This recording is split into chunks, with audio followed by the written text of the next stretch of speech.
نحمده ونستعينه ونستغفره ونعوذ بالله من شرور أنفسنا ومن سيئات أعمالنا من يهده الله فلا مضل له ومن يضلل فلا هادي له أما بعد.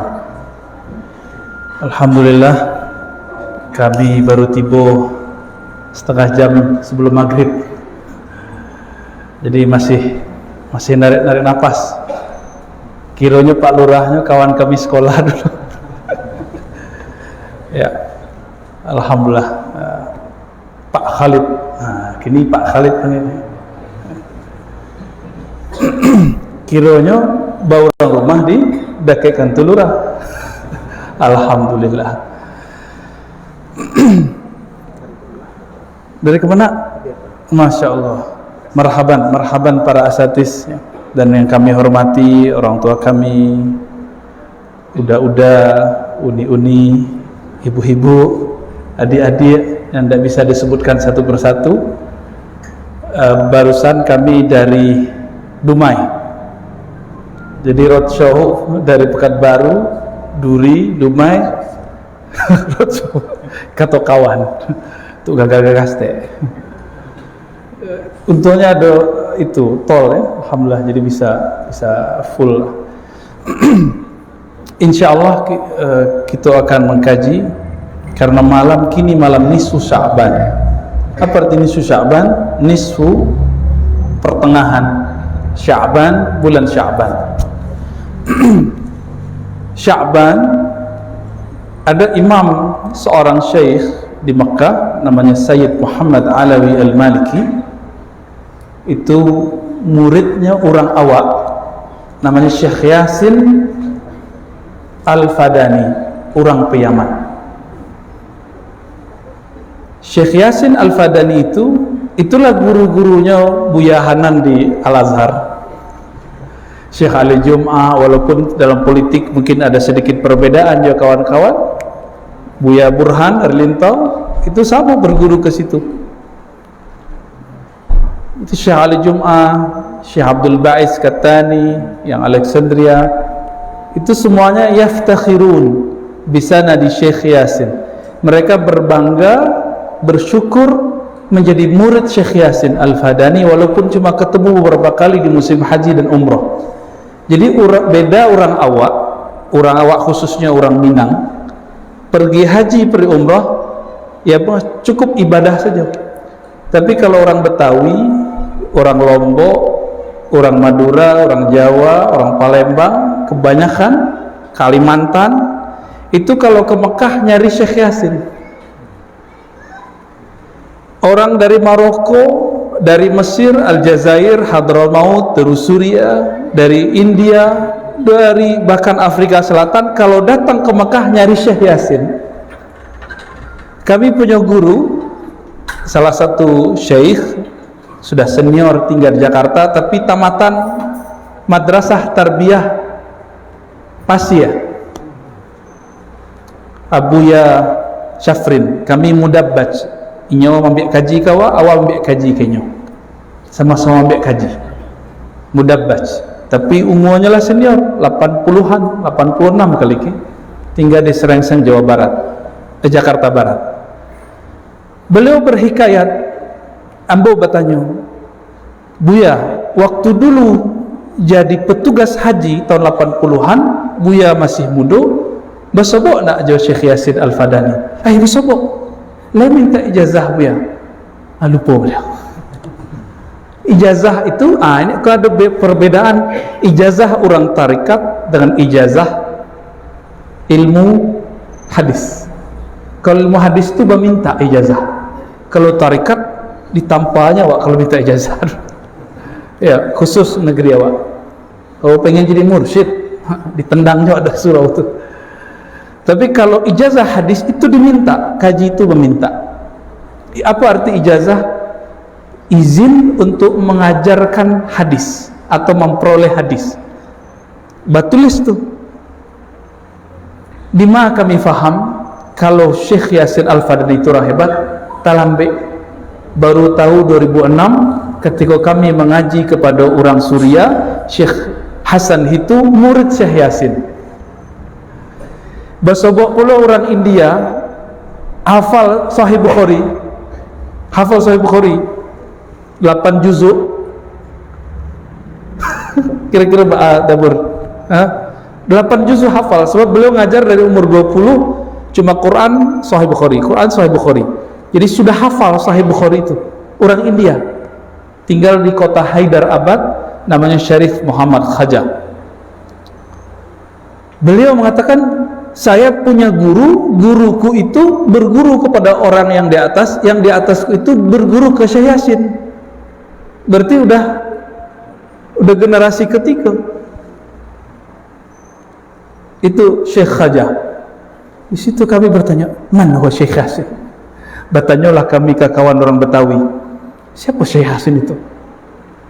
Waktu itu kemudian dijelaskan oleh Syekh Badi Sayyid Al-Laham. Beliau kini jadi ulama pengganti Syekh Nuruddin Atir di Suriah. Apa kata beliau? Min baladikum. Itu Syekh Yasin itu orang kampung kalian. Itu tepan awak. Kampung di mana? Kironya Pariaman. Kayu tanam Pariaman. Antum udah ke sono, Ustaz? Belum. Ane mau ke sono hari Rabu, ya.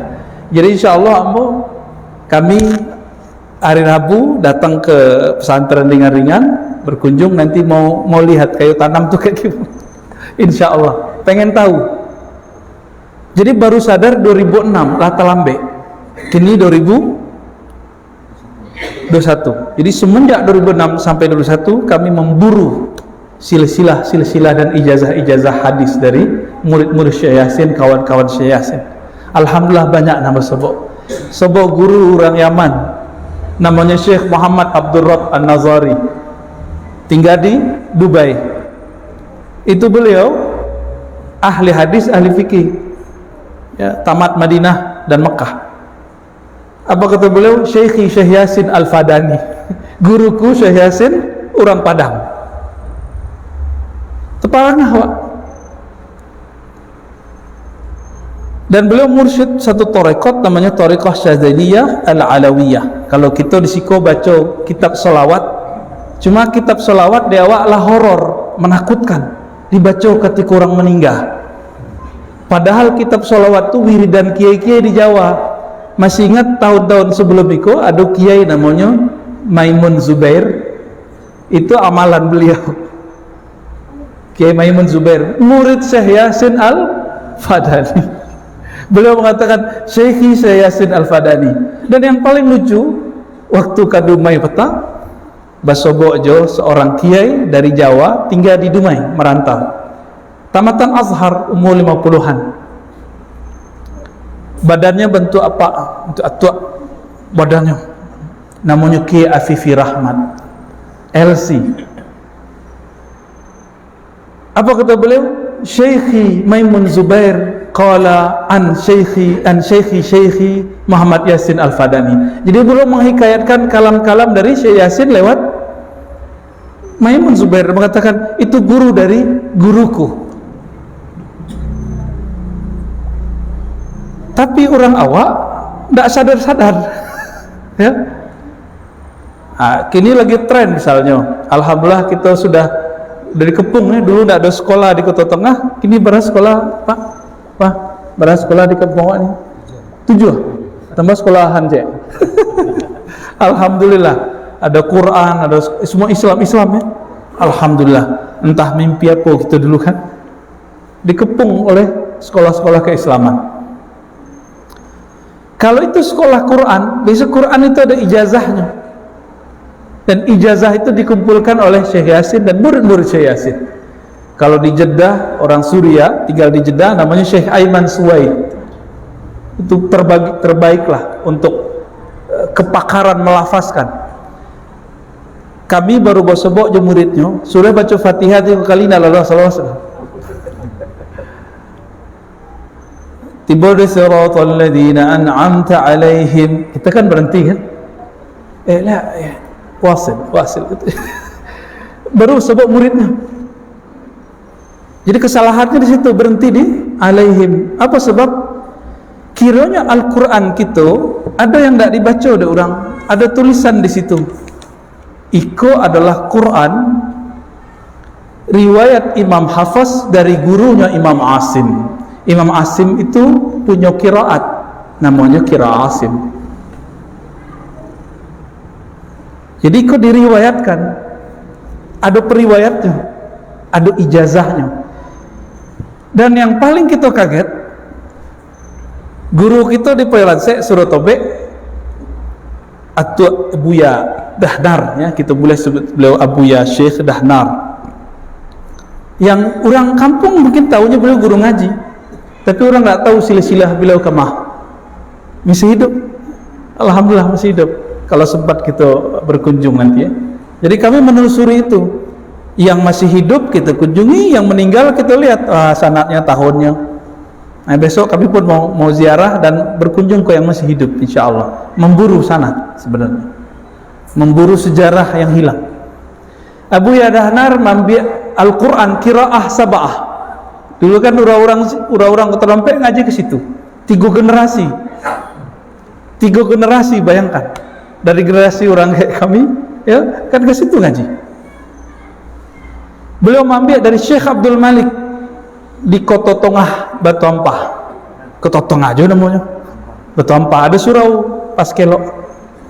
Syekh Abdul Malik 5 tahun di Mekah. Syekh Abdul Malik dari dijazahkan gurunya di Mekah. Tapi sedangnya asik ngaji qiraah sab'ah, disurati ibunya. Dulu sore kan lama sampai. Kata ibunya, "Oh nak, pulanglah." Maka pulang beliau. Maka gurunya mengatakan, berwasiat, "Jika engkau pulang, maka sempurnakan kajian qiraatmu dengan Syekh Muhammad Arsyad, muridku. Dan ayahnya juga muridku." Siapa ayah beliau? Syekh Abdurrahman Betompa. Kami bisa mau ke situ. Cucunya masih ada. Buya Sya'rani. Buya Mazmur ya. Insyaallah kalau beliau sabuk nanti. Masih ada. Hafiz Quran dan orang lajnah. Baru pensiun, Pak. Jadi Quran kalau di situ ada nama beliau tuh. Buya Mazmur Sya'rani. Yang memimpin Al-Manar sebelum itu ayahnya. Umurnya udah hampir 100 tahun, 90-an. Buya Sya'rani.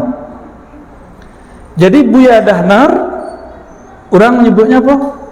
Tuan Dani. Iya. Pak Dani, Tuk Dani kan gitu. Kalau kami kan dulu manggil Atuk, Tuk. Nah, beliau ngambil dari Syekh Abdul Malik, Syekh Abdul Malik dari Syekh Muhammad Arsyad, Syekh Muhammad Arsyad dari ayahnya Syekh Abdurrahman, Syekh Abdurrahman dari orang Mekah, Syekh Ahmad Al-Marzuqi, pengarang kitab Aqidah Sifat 20, Aqidatul Awam, langsung di Mekah. Makanya dulu dilakukan kami belajar Sifat 20, Allah wujud kidam baqa mukhalafatuhu lil hawadis, langsung ke situ. Gagah enggak tuh sanad begitu, silsilah itu. Tapi kita enggak tahu masalahnya. Taunya dari orang enggak perlu tahu. Bahwa kini adik kita namanya Apriya Putra, dosen di IAIN Bukit Tinggi, tinggal di Mungo. Di Muka, orang rumahnya Muka. Itu Masya Allah mengumpulkan tulisan-tulisan lama dan perpustakaan yang masih tersisa dari buya-buya kita lama, dan itu gudang luar biasa. Kalau kini kan lah canggih-canggih handphone gitu. Buka lah nanti ada blog namanya Surau Tua Blogspot. Kaget-kaget antar girang jo sedih, girang yo sedih yo. Girang dulu pernah Islam berjaya dengan ulama dan madrasah, semua banyak. Surau-surau itu dulu tempat mengaji. Mirip seperti di Jakarta, orang ngaji di Langgar, orang Jakarta, Bang Adam, ya. Tanggadai di Pekanbaru, kiranya orang rumahnya orang awak jo. Mana satu lagi? Mana Bang Bayu juga Tanggadai orang awak, kalau itu orang Ocu, orang awak jo. Baik. Maka kami setiap pulang, tidak hanya pulang-pulang aja, tapi emang sengaja menelusuri itu. Nyatat tahun wafat, nanti dilihat, dicek sejarahnya, ketemu atau tidak sama Syekh Fulan, dan kami sudah membuatkan sedikit lembaran beberapa sanad-sanad ya, lokal, dan itu luar biasa ya. Ulama-ulama kita luar biasa. Nah, kami berharap adik-adik kita nanti bisa menggali itu kembali ya, digali. Amin ya rabbal alamin. Kembali ke nisfu Sya'ban. Nisfu Sya'ban ditulis oleh Sayyid Muhammad Alawi Al-Maliki, murid Syekh Yasin, orang Pari, Yaman. Syekh Muhammad itu menulis kitab judulnya Madza fi Sya'ban. Apa yang terjadi, apa rahasia di bulan Sya'ban. Di bulan Sya'ban bukan? Sya'ban kan sebelum Ramadan. Kalau sudah nisfu Sya'ban berarti tinggal 14 hari lagi. 14 hari apa? Udah Ramadan langsung. Kami Ramadan lalu tidak ada tarawih di masjid. Sekolah Pak. Ya alhamdulillah. Itu dunia mencekam di Jakarta dan sekitar itu. Orang masuk tutup komplek. Ditanya kayak pertanyaan malaikat maut ya, atau mungkar nakir. Mau mana? Aduh. Jadi akhirnya kami tidak keluar. Pengen langsung pulang kampung supaya tidak terjebak di situ.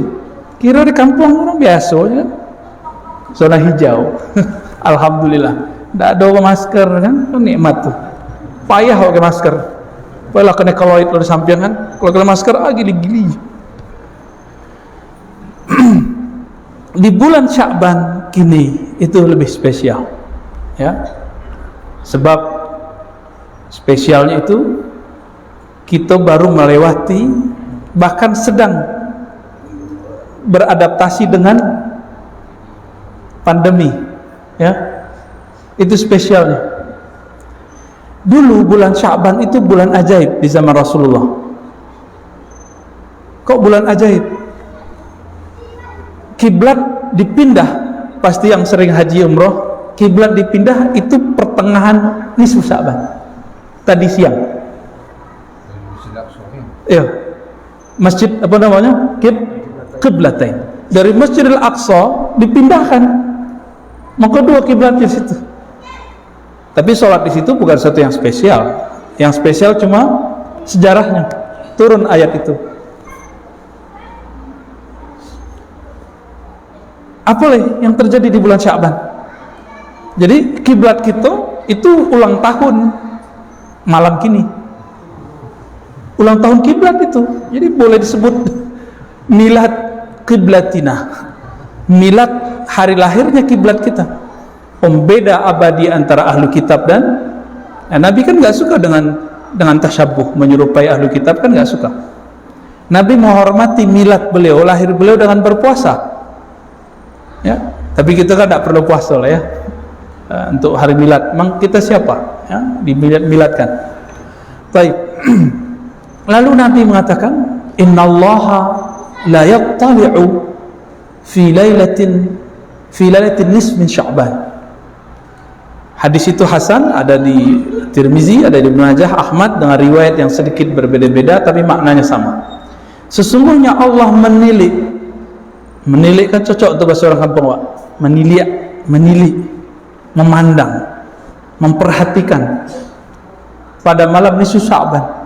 Fayaghfiru li'ibadihi, maka ia Allah Ta'ala mengampuni semua hambanya illa tsnatain, kecuali dua, musyrik wa musyahid.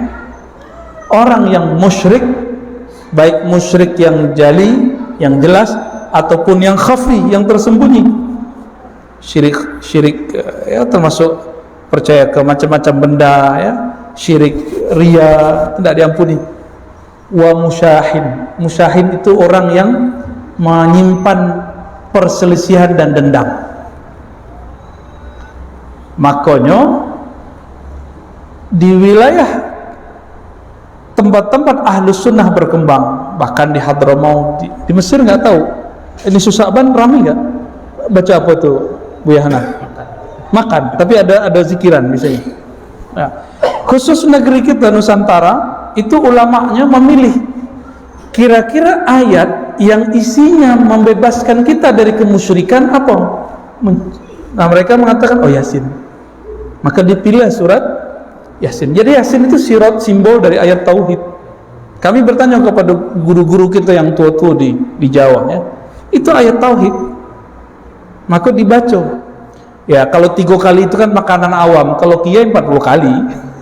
Di Jawa itu kami punya guru, punya kawan-kawan Ba'da subuh itu wiridannya Yasin 40 kali. Apakah bid'ah? Enggak. Dalam Sahih Bukhari, Nabi SAW membolehkan seorang sahabat mengulang-ulang baca satu surat.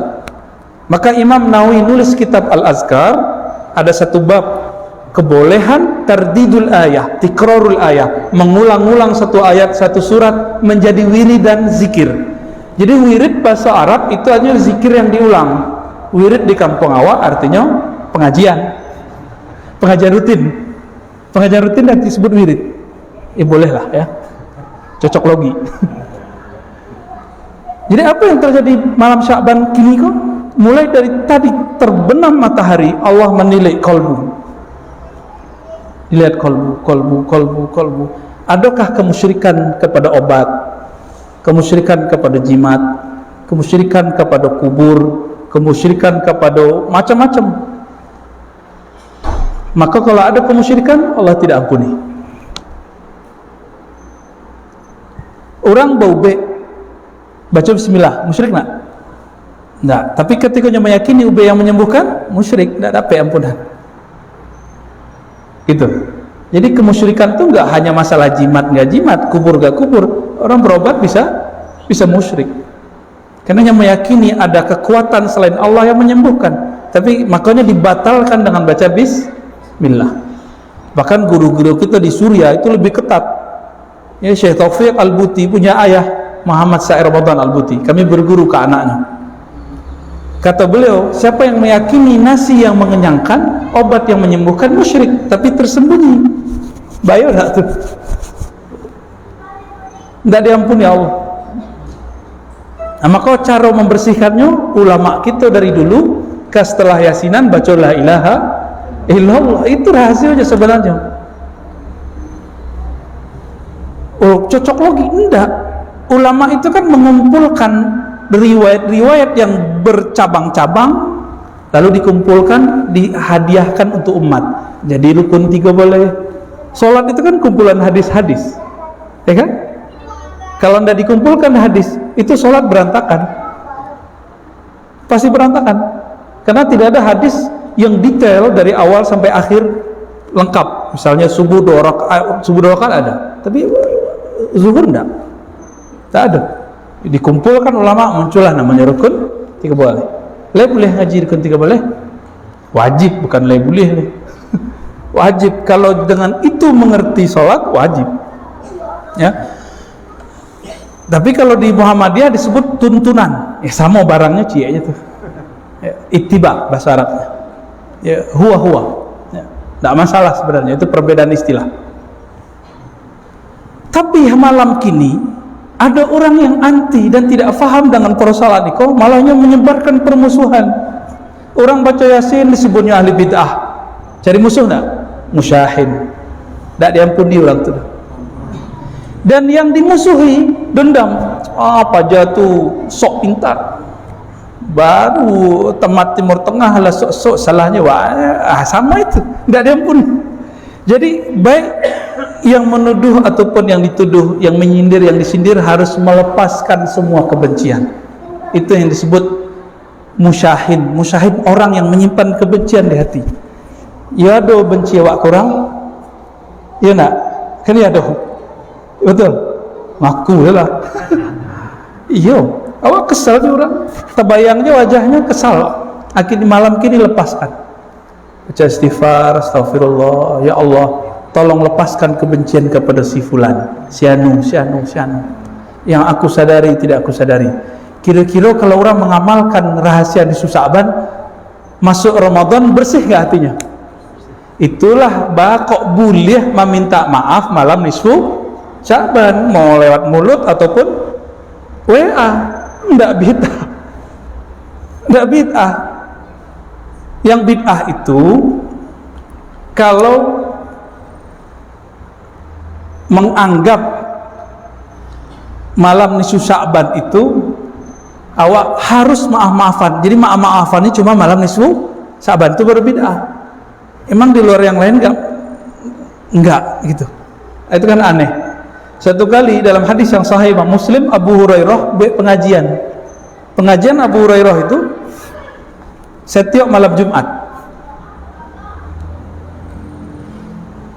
Bakumku Amaliko di absen sama beliau. Siapa yang hari ini berkelahi, dendam, sakit hati kepada kawannya, memutus silaturahmi, tolong keluar, minta maaf dulu kepadanya, baru kembali ke majelisku. Separuh tuh keluar tuh, sekedar minta maaf supaya bisa mengaji ke Abu Hurairah. Jadi kami pikir-pikirlah lamu, bakok kadang-kadang majelis tuh angin rasanya, nggak nyaman juga di majelis tuh. Pernah buyahan gitu? Pernah Ustaz? Ya, beliau kan ceramah juga kan, imam, hafiz. Pernah nggak antum dapur? Lagi kita bermajelis tapi nggak nyaman, panas. Ternyata di dalam itu baru di sholat subuh yang nggak kunut kayaknya benci dengan imam yang kunut. Kejadian nggak tuh? Kejadian. Mulai itu yang nyaman di masjid. Sebaliknya yang biasa kunut agak kesel imamnya nggak kunut. Itu sama tuh, sama-sama nggak benar itu. Kunut sunat kok masih dipersoalkan. Tapi kalau di masjid kita lah biasa kunut, ya kunut saja. Pakai adab, menghormati orang yang mendirikan dan mewakafkan masjid, kira-kira begitu. Ya. Jadi baca mendapatkan ampunan Allah. Kalau awak dapat ampunan Allah, itu sudah kewalian kecil. Wilayatun sughra, wali ketek.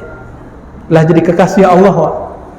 Maka kalau meminta malam itu, setelah melepaskan kebencian, pasti doanya mustajab. Yang penting yakin. Kira-kira. Maka kami buka-bukalah satu kitab judulnya At-Tafsirah karya Ibnul Jauzi. Al-Hafiz Ibnul Jauzi, murid dari Syekh Abdul Qadir Jilani, tapi ahli hadis, mengkritisi banyak orang tapi hanya memuji bab itu. Apa kata beliau? Nisfu Sya'ban itu adalah malam termulia kedua setelah Lailatul Qadar. Kiranya ada rahasia cialai. Nisfu Sya'ban itu malam diangkatnya amal-amal. Dia amal. Jadi ada namanya laporan mingguan, Senin dan Kamis. Ada laporan tahunan, itu nisfu Sya'ban. Maka Allah pandang, lai beristighfar wa malamiku, lai memaafkan orang malamiku, semua amal walaupun sembahyang tak khusyuk itu diangkat. Lai khusyuk sembahyang maghrib tadi nak? Tak kan? Jujur. Banyak pikiran kan? Maafkan orang hari ini, ndak syirik, itu diangkat, diterima. Allah maafkan, ya sudah, kan khusyuk nggak wajib.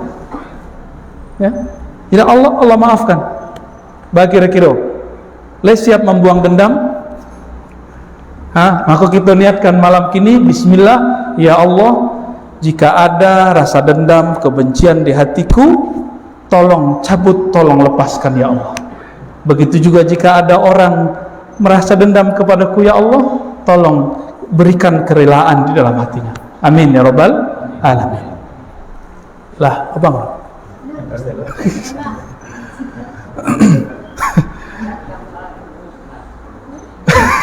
Insyaallah. Apakah ada amal khusus malam nisfu Sya'ban? Itu banyak pertanyaan. Ya, mungkin banyak nambah tanya, kami jawab selagi ini kalau soal ini. Ya. Tidak ada amalan khusus kecuali dua tadi. Pertama, menghalau kesyirikan dari kolbu, berarti amal kolbu. Yang kedua, menghalau semua kebencian dalam kolbu, berarti amal malam kini yang paling inti apa? Amal kolbu. Bakok baca Yasin, soal Yasin itu paling mudah diserap oleh kolbu. Bakok tahlil itulah pembebas dari semua kesyirikan. Tapi ada syaratnya kalau baca tahlil. Di dalam hadis Imam Bukhari dikatakan Allah mengharamkan neraka terhadap orang yang mengatakan la ilaha illallah min qalbihi aw nafsihi. Ini kalau kami ulang-ulang. Dibacanya dari dalam kolbunya atau dari dalam dirinya. Nah, itu dua makom tuh. Jadi orang baca la ilaha illallah ada dari kolbunya, ada dari jiwanya, pikirannya. Itu beda cara. Yang pentingnya membaca. Kalau dalam jiwanya berarti sadar ayamnya baca.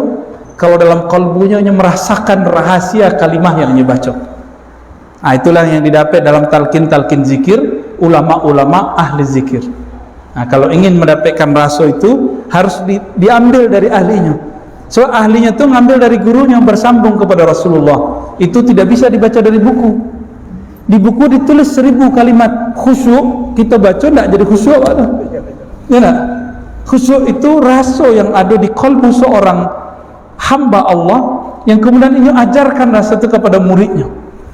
Sebagaimana Al-Quran cara mencoba itu kan ditiru zahirnya, batin itu bisa ditiru, bisa dirasakan ya. Namanya talqin zikir, talqin bimbingan zikir. Talqin tidak hanya untuk orang nan mati sakarat, tapi talqin itu lebih utama untuk orang yang hidup, kita yang masih hidup. Jadi tidak ada amalan khusus dalam bentuk apapun. Jadi boleh baca Yasin, boleh baca Al-Kahfi, boleh baca Qul 1000, boleh, tidak masalah. Yang penting tidak diyakini bahwa Nabi membaca Yasin malam di Sa'ban. Itu. Yang Nabi perintahkan apa? Cuma 2 tadi. Buang musyrik, buang permusuhan. Namun tinggal di kampung, kan dia kadang-kadang ada bergesekan. Inilah hebatnya orang di Sebarang. Di Sebarang, di Jawa, di Banten, di Betawi, di Lombok, di Kalimantan, ini Sa'ban itu ngumpul. Lalu mereka baca doa, mengirim doa untuk orang-orang yang sudah wafat. Lalu maaf-maafan. Habis makan maaf-maafan untuk masuk ke hadis tidak musyahin. Itu kreativitas ulama kita di lokal. Tapi dek kawan kadang tak mengerti persoalan mengambil dalil dengan dalil itu berbeda. Makanya main bid'ah aja. Itu yang kita sedihkan. Itu tugas buyahan nanti di MUI sama Ustaz Nasrullah kan. ya masalahnya mau kan tak di rumah ya. Jadi kita tak bisa berjalan memperbaiki itu. Dulu kami pernah di satu lembaga, kita pindah-pindah kota buat training, dan itu menyedihkan. Para ustadz itu kiranya menjadi agen penyebar hadis palsu. Itu fakta pertama. Dan kedua, para ustadz yang tahu hadis ketek lah berani menyalahkan amalan orang yang ada di kampungnya. Parahnya tidak tahu sejarah amalan itu apa. Kita bersyukur kepada Allah, kita punya guru-guru yang membimbing itu. Jadi tradisi yang ada di Kampawa itu bukan tradisi orang Awak, itu tradisi dibawa dari Mekah, dibawa dari Yaman, dibawa dari Suriah, dan itu sama, tidak jauh beda. Tahlil la ilaha illallah itu banyak Pak, di Yaman itu banyak, di Suriah, di Lebanon itu banyak. Guru-guru kami tahlil itu gitu, la ilaha illallah, biasa aja. Tidak tahu kalau di Mesir Pak Buyahan sama. Cuma mungkin kita kaget-kaget kalau ada orang apa Josu apa namanya ya, itu bukan keserupan, itu keasikan namanya. Itu tarekatnya tarekat Saman. Dulu kami ketika kita umur 11,5 sama jo buyahan mambik kaji itu ke Buya Datuk Sati Hasan Basri Jalil. Tapi tiba dia awak setiap tahlil afdhalu zikri la ilaha illallah pingsan kalau nak berteriak. Kece orang ari tengok orang tua-tua. Enggak, kita teringat Allah. Cuma karena badan masih kete, akal belum sempurna, diagih kalimah itu langsung menggejolak. Dan sering pingsan kan semua. Pernah dulu lagi sholat pingsan. Pembuyahan tuh ya. Gimana nak ngaku-ngaku kan. Kita expose begini. Apa sebab itu expose? Kami beraja hikam dulu ke Buya Nu'man Bashir, masih remaja itu Buya Nu'man. Kiranya pengarang kitab hikam tuh lah dilewati dek buyahan kuburan orang tuh Imam Ibn Athaillah As-Sekandari, termasuk guru Ibn Athaillah namanya Abul Abbas Al-Mursi. Tapi ke Husayn Marak enggak? Abul Hasan Syazili sempat? Masya Allah dulu nyobai kan. Tapi ke Uzbek awak dulu ya, silsilah zikir orang suluk itu ke Uzbek. Kami alhamdulillah 2019 Allah izinkan berziarah, ngecek tahun wafat, itu girangnya bukan main. Muhammad Bahauddin Shah Naqsyabandi. Kemudian yang lebih tua dari beliau, Imam ahli hadis Imam Bukhari, masih banyak. Akhirnya dituduhlah kami itu kuburiyun. Tahu kuburiyun Pak? Disebut penyembah kubur. Ya tidaklah. Kita dikubur bukan minta ke dalam kubur. Kita dikubur tuh doain yang di dalam kubur. Ada minta-minta ke dalam kubur. Haram hukumnya, syirik itu. Kita ke kubur ya ziarah kubur, selesai, mengingat kematian, mengenang jasa, lalu mencatat sejarah. Kalau disebut kuburian artinya pemburu sejarah ahli kubur, betul. Atau yang kedua, orang yang suka mengingat kematian di kubur, insya Allah betul. Tadi kita sempat ziarah ya ke Syekh Abdul Ghani Batu Basure. Syekh Abdul Ghani itu punya murid Buya Zakaria di Padang Panjang ya, Manalo. Buya Zakaria itu punya murid namanya Buya Bashir, ayah beliau mursyid tarekat Naqsyabandi. Aku orangnya kau sama Jabu Muslim kok Pak di Mesir, cumanya beda manhaj kan. Sama-sama Azhari ya. Tadi kan kita ziarah, alhamdulillah. Jadi antum udah lihat tuh ya, nih cicit dari keilmuannya Syekh Abdul Ghani An-Nablisi. Alhamdulillah. Ya. Kembali ke yang tadi, kesimpulan sederhana kajian malam kita. Malam nisfu Sya'ban adalah malam termulia setelah Lailatul Qadar. Maka kami berharap, walaupun indah ingin menggurui ya, tapi kami berharap tahun depan nisfu Sya'ban kalau tidak ada pengajian, buat zikiran apalah, yang penting orang ngumpul sudah tuh salam-salaman. Kau bisa makan-makan, alhamdulillah. Kalau bisa siang itu dikubur, makannya nanti malam-malam. Bisa ada Pak? Tidak bisa deh. Kita sebutkan bacaan hadis itu boleh. Kalau perlu kami sengajakan pulang. Tidak usah bayar tiket. Untuk kampung apa hendak kita buat? Hendak. Insya Allah ya, kalau mau kita buat apa yang dulu dibuat oleh sahabat Nabi, oleh ulama-ulama kita di Hadramaut, oleh ulama-ulama kita di Mekah ya. Insya Allah kalau mau panjang ya, mengenai zikir zikir afdalul zikri fa'lam annahu la ilaha illallah. Dalam Al-Quran kan tidak ada afdalul zikri. Mau dijelaskan itu satu. Siap. Yang kedua menjelang apa juga tahlil orang baca istighfar. Iya. Ada nanti ibu, ada nanti aja. Ada nanti. Bahas benar. Mana benar. Ya. Lalu negara. Borong Pak. Yang lawan Joko ada nanti 3 kali. Ayum. Barunya po. Iya. Sekali aja ini lah langsung sekali. Mana betul itu? Iya. Iya, pertanyaan apa ya? Yang pertama, fa'lam afdalu dzikri fa'lam annahu la ilaha illallah. Di dalam Al-Quran surah Muhammad ayat 9 boleh. Betul Ustaz? Ya, tanya ke beliau nomornya. Kalau salah tolong dibenarkan Ustaz. Allah berfirman kepada Nabi Muhammad SAW, "Hai Muhammad, fa'lam, ketahuilah annahu, bahwasannya ia Allah la ilaha illallah." Itu ayatnya. Wastaghfir li dzanbika sampai akhir ayat ya. Ketemu di Sunan Tirmizi. Imam Tirmizi itu murid Imam Bukhari. Punya kitab judulnya Al-Jami' As-Sahih, terkenal dengan judul Sunanut Tirmizi, kitab hadis. Sama-sama dengan Imam Bukhari, tapi lebih mudah. Beliau menulis satu bab riwayat dari Nabi. Nabi bersabda, "Afdalul dzikri la ilaha illallah." Maka dek buya-buya kita digabung lagi. Fa'lam annahu afdalu dzikri fa'lam annahu la ilaha illallah. Kira-kira gitu. Itu asalnya Pak. Jadi dapat 2 keberkahan. Pangkanya dapat hadis Nabi, tengahnya dapat Al-Quran. Kira-kira buya lesahina. Beliau tolong ditegur. Terus yang kedua, istighfar ya.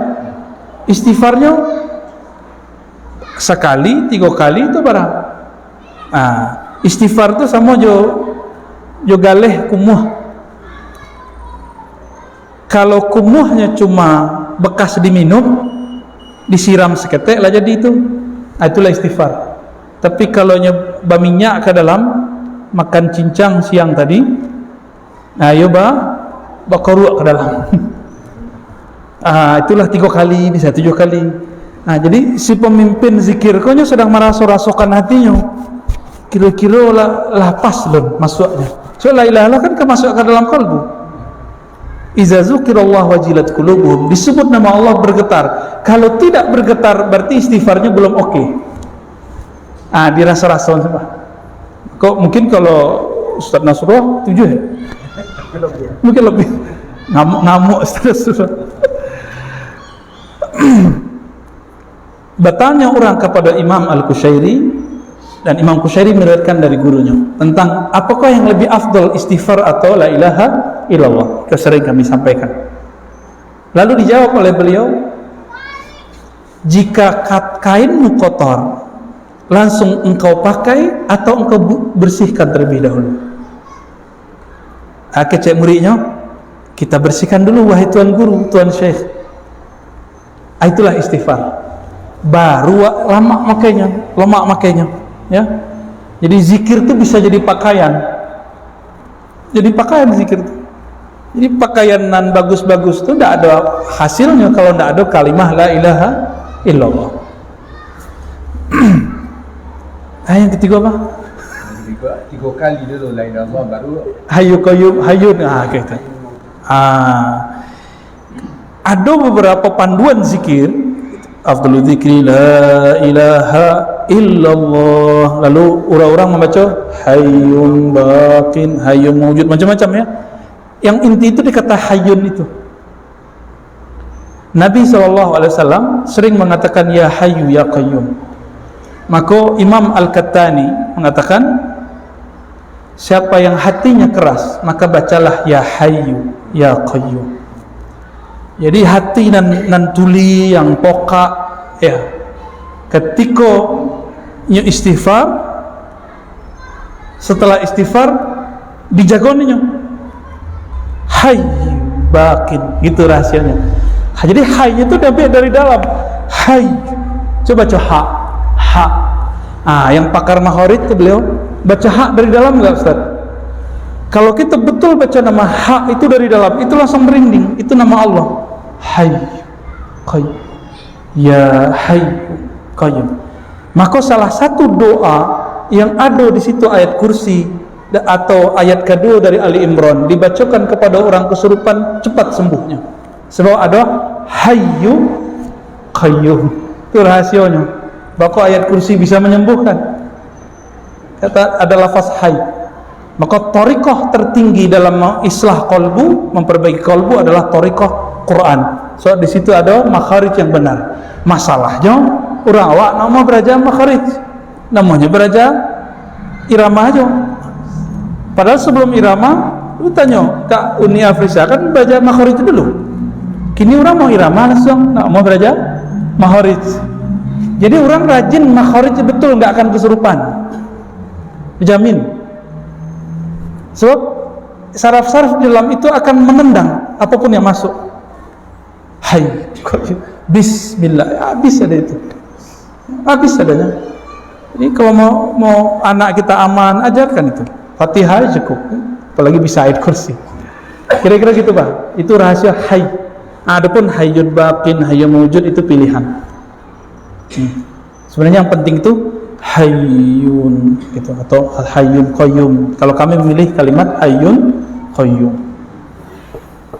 Apa lagi kira-kira? Wah, Ustaz bertanya, udah lama waduh.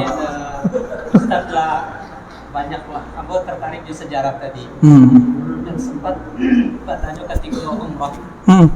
Dulu kan Syekh Ahmad Khatib Al-Minkabawi jadi imam dan mufti di Mekah. Betul. Satu-satunya dari Asia. Terus cerita yang menyampaikan pelaksanaan amalan di zaman beliau dengan zaman kini jauh berbeda. Bedanya di mana? Bedanya itu dalam hal contoh kalau kunut dulu ada kunut kabarnya di Mekah. Iya, oke, betul. Sudah tuh kalau kini kan ada kunut Ah, yang kunut betul. subuh. Terus seperti zikir keras dulu di Mekah tuh ada zikir yang kareh. Nah kini tidak ada lagi. Jadi apa perbedaan referensinya itu? Apakah orang-orang dulu tuh yang menemukan hadis sehingga kini yang menemukan? Baal titik temunya betul. Wah, ini lebih berat lagi nih dapur nih. Antum aja yang jawab, Tat. Maulana Syekh Ahmad Khatib Al-Minkabawi atau Al-Minangkabawi. Kalau orang Arab nyebutnya Mangkabawi. Turunannya masih ada. Atau Minkabawi. Sama, mereka nggak bisa nyebut Indonesia, susah. Nyebutnya Andonisi. Ya enggak? Indonesia. Gitu. Syekh Ahmad Khatib Al-Minangkabawi bukan orang Asia pertama yang jadi imam sebenarnya. Sebelumnya sudah ada imam-imam. Syekh Abdul Somad Al-Falembani itu di Madinah dan kemudian macam-macam. Tapi untuk di Mekah betul Syekh Ahmad Khatib, karena beliau disukai oleh Syarif Mekah. Syarif Mekah itu wali kota, ya, keturunan Sayyidina Al-Hasan, ya. Ya. Syekh Ahmad Al-Khatib Al-Minkabawi itu orang agam. Apa namanya? Koto Gadang. Amba lupa namanya. Betul, Pak? Kebetulan itu kampungnya Buya Asfi. Udah kayak situ. Buya Asfi yang singa aswaja di sosmed. Yang punya toko kitab Maktabah Suez. Buya Asfi, Zul Asfi, tamatan Candlo, murid Syekh Ali Mustafa Yaqub. Beliau punya kakek namanya Syekh Abdul Latif, itu murid Syekh Ahmad Khatib Minangkabawi. Syekh Abdul Latif Pejuang, nanti cek, itu udah hilang namanya. Di beberapa buku sejarah masih ada Syekh Abdul Latif Balai Gurah. Betul ya? Balai Gurah. Syekh Ahmad Khatib itu dari situ. Kiranya dulu ada Syekh Umar Syata itu pernah berkunjung, atau Syekh Utsman Ambulupo, disebutkan dalam manaqib beliau menulis sejarah beliau sendiri, berkunjung ke Agam lalu mengajak si Syekh Ahmad Khatib itu untuk ke Mekah. Jadi dulu tanah kita diinjak oleh ulama-ulama hebat. Itu saudara yang datang itu saudara dari Syekh Bakri Syata, pengarang I'anatul Talibin, kitab fikih wajib yang dipelajari di semua pesantren Indonesia. Pesantren yang tradisinya masih tradisi ahli sunnah, ya. Kalau yang modern nggak tahu, nggak pernah masuk dan ngajar di situ. Syekh Ahmad Khatib diangkat menjadi mufti dan jadi imam. Di saat itu ada pula mufti dan imam mazhab lain. Beliau mazhabnya Syafi'i, sama dengan kita. Ada mazhab Hanbali, ada mazhab Hanafi, ada mazhab Maliki. Jadi 4 penjuru itu 4 imam. Itu dulu, ya. 1924 jatuh Turki Utsmani.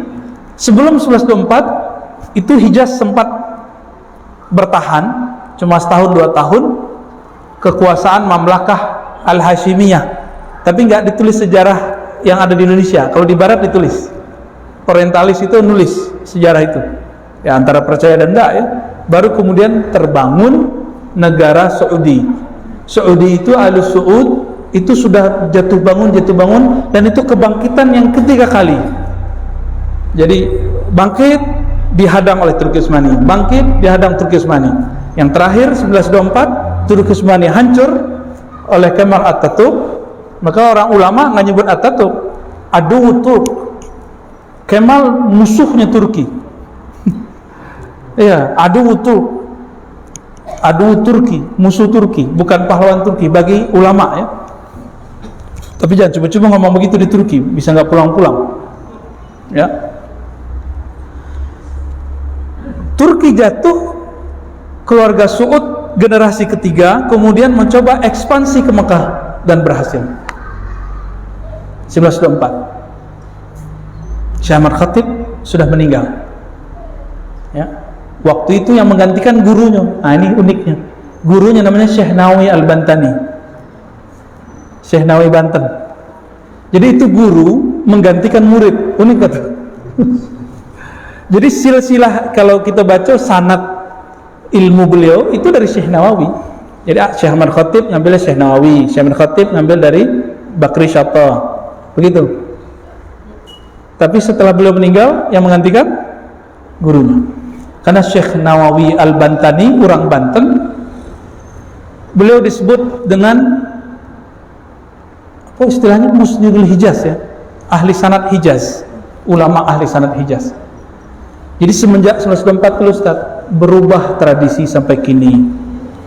Ditambahlah semenjak tahun 70-an Saudi menemukan tambang minyak. Maka mereka kan sudah punya kesepakatan, kerajaan agama Wahabi, kerajaan politik Keluarga Saud. Itu sudah tahu lah ya. Dulu waktu kami mau bertanya konsultasi ke Buyahan waktu masih jadi wartawan di Republika, Buyahan, bisa enggak temukan berita kalau Wahabi itu dibiayai, mau berapa berita katanya. Ya, gitu nantang. Oh, kalau udah begitu nggak usah nyari, berarti udah kebanyakan berarti. Ya emang betul ya, didanai. Akhirnya kami cari sendiri karena emang udah banyak. Tahun 70-an Pak Haji pulang pasti bawa buku, ya kan? Pasti 70-an, 80-an, 90-an semuanya bawa buku. Buku apa itu? Buku misionaris Wahabi. Itu bahasa seremnya. Yo, serem nggak tuh? Misionaris Wahabi. Coba cek Pak. Dulu Pak Datuk Ir, nah Pak Ir itu nunjukkan waktu haji apa ada PEKO Cule dana kiranya buku mereka. Ada yang lembaran-lembaran kecil, ada yang terjemahan. Yang ketik-ketik banyak itu sengaja brainwash lewat buku. Kan orang-orang awam kok, ya benar awam. Di Mekah nak ada Pak Ustadz dari mana kaji Pak Ustadz kok? Akhirnya muncullah kemudian ketidakpercayaan kepada guru-guru ustadz. Masya Allah, Pak Letkol, tafadhal. Kok dari Jakarta kok datang Pak? Tamang-amangannya datang dari Jakarta kan? Silakan David Daus ya. Jaleh kira-kira. Tapi sampai tahun 70-an, 80-an awal, guru-guru kita yang ahli sunnah yang bermazhab, berakidah asy'ariyah dan bertasawuf masih ngajar di Masjidil Haram. Terakhir tadi konflik Syekh Said Muhammad Ali Al-Maliki yang tadi itu konflik dengan murid bin Baz.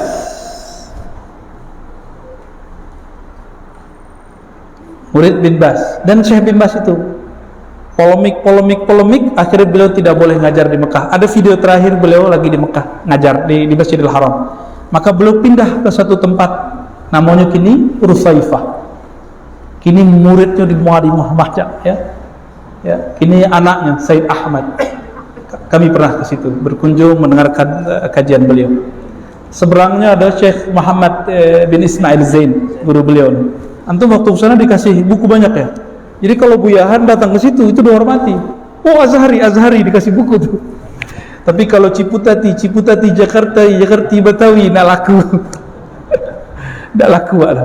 Tapi tidak masalah ya. Spiritnya sudah kita ambil. Kita jadi semangat. Alhamdulillah. Jadi kini masih ada yang berkunut masih, tapi di pinggir-pinggir Mekah. Kalau mimpin sholat tuh alhaakumut takasur tarawih itu di pinggir-pinggir Mekah tuh banyak Pak. Alhaakumut takasur hatta zurtumul 20 rakaat. Satu nafas tapi jelas. Ada ijazahnya itu, ijazah dalam qiraat. Kalau versi ahli hadis makruh membaca Quran satu nafas. Suat Nabi yamuddu, Nabi mematkan dan memberhentikan setiap di akhir ayat. Alhamdulillahirabbil alamin. Tapi ahli qiraat meriwayatkan musalsal bil Fatihah itu nafasa wahidah. Satu nafas. Dulu di Rusaifah Said Agil Munawar mimpin sholat begitu. Lebih kurang. Yang penting tidak mengurangi makharij. Kan mat dan tidak mat itu kan ijtihad ahli tajwid ya. Bahkan mat lazim, mat wajib sendiri pun itu ijtihad, bisa diperdebatkan. Contoh ayat 7 Ali Imran, wa ma ya'lamu ta'wilahu illallah. Kalau qiraah kita baca berhenti, tidaklah tahu takwil tentang mutasyabihat kecuali Allah, kita berhenti di situ. Tapi qiraah yang lain Ibnu Abbas enggak, diteruskan wasal. Ini tanda bahwa ilmu tajwid itu ijtihad ulama karena dia menemukan pola-pola tertentu dari gurunya. Musalsalkah, riwayatkan, wallahu a'lam. Panjang ilmunya, tanyalah kepada ahlinya. Siapa yang sekarang ngajar di Kutab? Syekh Sa'ad. Oke, Syekh Sa'ad itu siapa imam-imam yang ingin bagus bacaannya, ngaji ambil sanad dan cara membaca yang benar ke beliau. So sanad beliau termasuk paling banyak kini dan lumayan tinggi.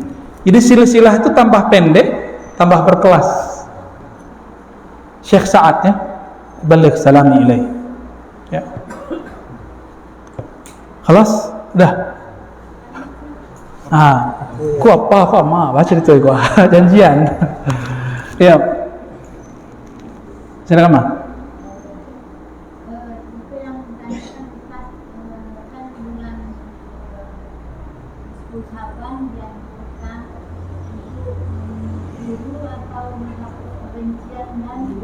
Ya. Jadi baca menghapuskan atau bisa awak bisa dengan awak menentukan hapus menyempurnakan manusia atau disebutkan bahwa Ya. bisa dalam arti kan. Ya. Jadi tak mungkin ada awak tak mempunyai kebencian atau dendam. Pasti ada.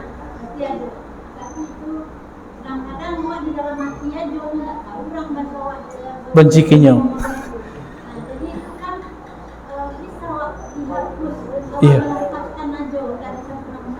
Iya. Bisa. Kan di situ yang penting di Quran itu kiranya perintah itu memberi maaf, betul nggak? Fa'fu wasfahu. Maka berilah maaf. Apa maaf afu dalam bahasa Arab? Afu itu kelebihan jiwa, kelebihan hati. Kalau bahasa Indonesianya berjiwa besar. Kalau berjiwa besar, ada orang yang menyinggung awak nampak seketik, sehingga tidak terhitung, tidak dihitung. Jadi pertanyaannya, apakah harus menghapus kebencian itu dengan menyebutkan satu-satu? Tidak. Cukup katakan, ya Allah, apapun kebencian di hati aku, tolong cabut dan hapuskan. Itu cukup. Itu kan Allah mudah. Allah kan bolak-balik kolbu mudah. Coba lihat. Nih, waktu zaman politik. Yang dicoblos 02, yang menang 01. Yang dicoblos jadi menteri 0. Ya kan? Itu percepatan kolbu itu bisa berubah. Ya kan? Maka di politik kawan jadi lawan, lawan jadi kawan, kan ada politisi. Ya, kayaknya ada caleg-caleg yang lain nih. Ya. Itu betul. Coba, iya Pak. Iya. Hari kini malam bekol berubah. Istilah sama. Tuh, praktisi. Itu terjadi.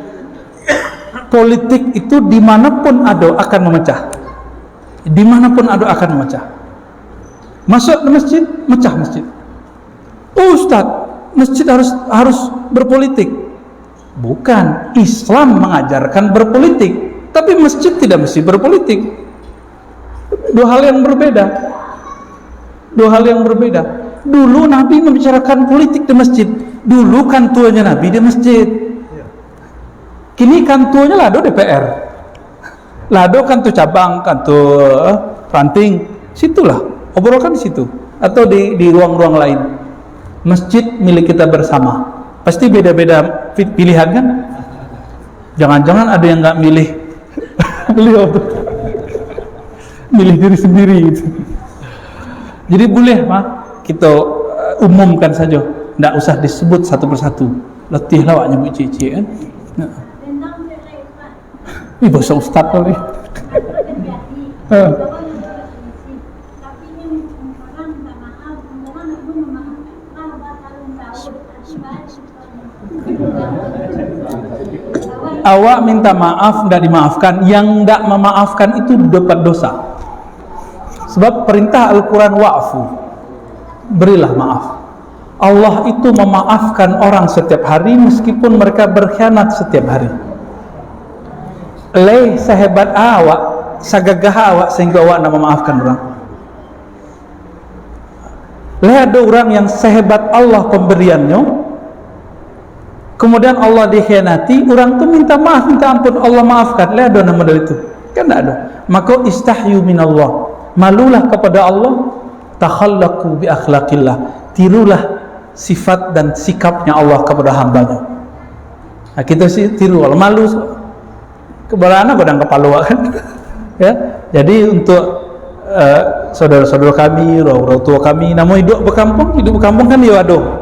Rasa-rasa itu pasti ada. Jangan kan itu ustadznya itu mah. Ya, cuma karena berbeda faham, kebencian. Maka kini kita menyatakan, ya, kalaupun kami pernah mengkritisi Ustadz Salafi Wahabi, bukan kami benci, tapi karena kami sayang. Tawasau bil haq, tawasau bis sabar. Ya. Dan kenapa kadang-kadang kita ngegas agak keras bertahan tentang aswaja? Gimana enggak keras? Mereka keras mengkafirkan amalan ulama kita. Mereka keras mensyirikkan ulama kita. Mereka keras menganggap amalan kita bid'ah. Ya, sesekali ngegas lah boleh ya. Kan mereka ngegas. Kullu bid'atin dolalah, dilawan lagi dengan kullu bid'atin dolalah. Tapi tidak ada niat di hati merasa lebih pintar.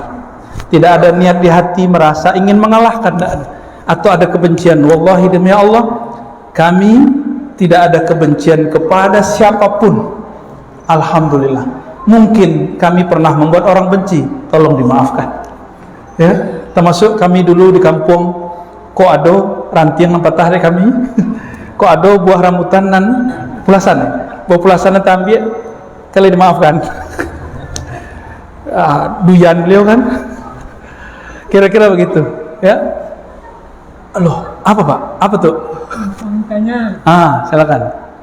dulu sejarahnya atau kejadian atau macam mana peristiwanya.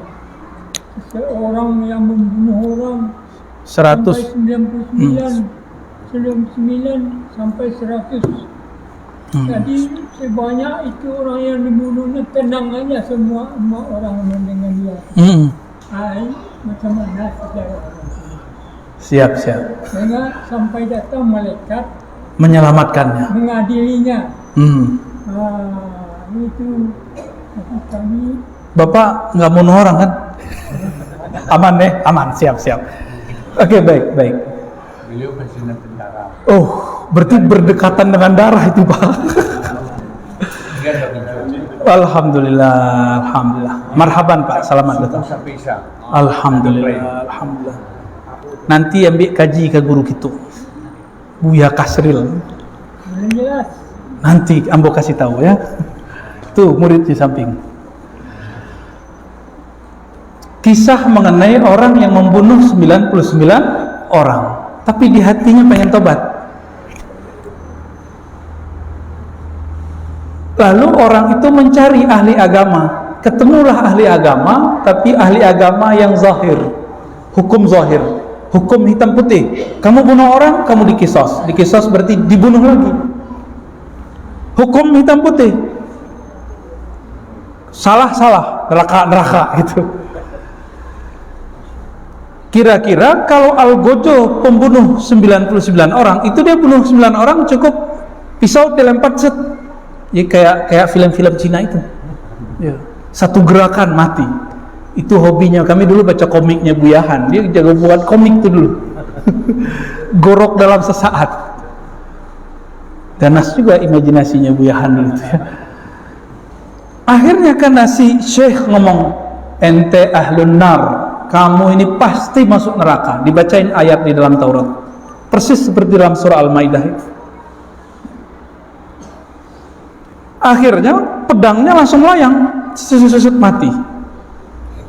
Tambah takutlah orang di kampung. Tapi setiap selesai membunuh, beliau menyesal. Jadi jangan dikira orang pembunuh itu hatinya gelap semua. Enggak, ada titik cahaya di kalbunya. Pemabuk, orang main hati, main badan, itu pasti hatinya menjerit ketika maksiat. Jadi nggak usah jijik sama mereka, jijik sama kita yang jijik sama mereka.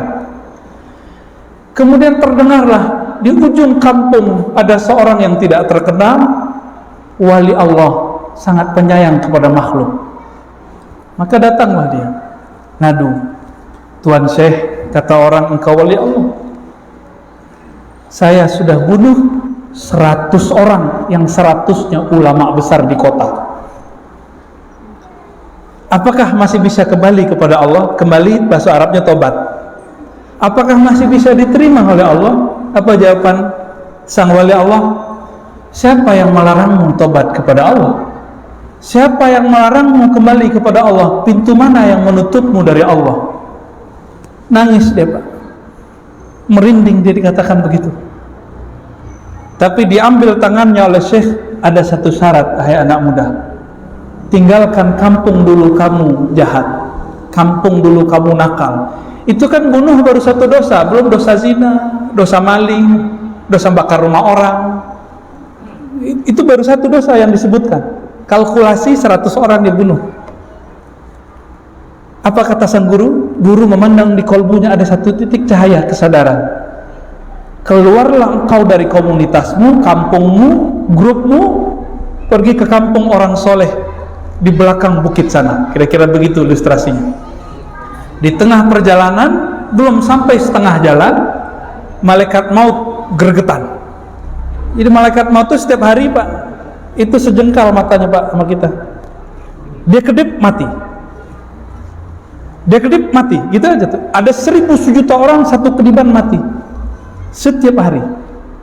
Makanya Allah tuh kirim penyakit, itu sinyal. Kirim uban. Nah, uban Bapak udah banyak tuh, ya. Tapi nggak mesti juga yang uban mati duluan. Banyak yang mati duluan masih muda kan. Akhirnya sampai di situ dia jatuh, berdebatlah malaikat rahmat dan malaikat azab. Nah, kisah masyhur, guru-guru kita sudah tahu lah kisah itu. Pendek cerita, malaikat azab mengambil. Kenapa? Ini orang belum beramal. Dosanya 100 orang yang dibunuh, belum lagi dosa yang lain. Jadi malaikat tuh kayak robot, Pak, ya. Mohon maaf malaikat ya. Kita minta maaf ke malaikat. Malaikat nggak tahu maaf juga, Pak. Nggak perlu dia maaf kita. Malaikat itu robot, chip. Disuruh zikir subhanallah sampai kiamat cuma subhanallah. Disuruh sujud cuma sujud. Disuruh ngitung amal, dia cuma ngitung amal. Dia lihat ada orang amalan buruknya banyak, maka dia langsung tarik.